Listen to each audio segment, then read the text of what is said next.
Argentina বনাম চিলির ম্যাচের ফলাফল ফাঁস করল জ্যোতিষী বিড়াল, যা দেখে মাথায় হাত আর্জেন্টিনা ভক্তদের। দর্শক, আর্জেন্টিনা বনাম চিলির ম্যাচে জয় পাবে কোন দল তা আমাদের কমেন্ট করে জানিয়ে দিন। আবারও মাঠে নামতে যাচ্ছে বিশ্ব চ্যাম্পিয়ন আর্জেন্টিনা দল। জুনের উইন্ডোতে আর্জেন্টিনা খেলবে বিশ্বকাপ বাছাই পর্বের দুটি ম্যাচ, যে দুই ম্যাচে তাদের প্রতিপক্ষ চিলি ও কলম্বিয়া।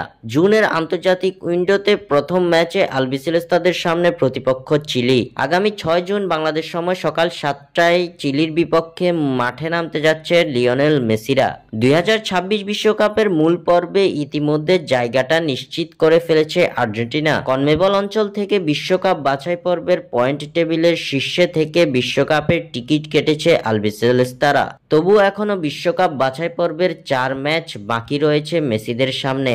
জুনের উইন্ডোতে চিলি ও কলম্বিয়ার বিপক্ষের ম্যাচের জন্য ইতিমধ্যে শক্তিশালী দল ঘোষণা করেছে Argentine coach Lionel Scaloni. Injury কাটিয়ে এবার এই দলে ফিরেছেন আর্জেন্টাইন অধিনায়ক লিওনেল মেসি। এদিকে এই ম্যাচের আগে এর ফলাফল ফাঁস করে দিল জ্যোতিষী বিড়াল। ম্যাচের আগেই ফলাফল জানতে পেরে মাথায় হাত দিয়ে বসেছে আর্জেন্টাইন ভক্তরা। জ্যোতিষী বিড়ালের সামনে রাখা হয়েছিল দুই দেশের পতাকা, যেখান থেকে জ্যোতিষী বিড়াল বেছে নিয়েছে আর্জেন্টিনার পতাকাকে। খেলার আগেই জ্যোতিষী বিড়াল জানিয়ে দিল চিলির বিপক্ষে জয় পাবে লিওনেল মেসিরা, যা দেখে খুশিতে মাথায় হাত আলবিসেলেস্তা ভক্তদের।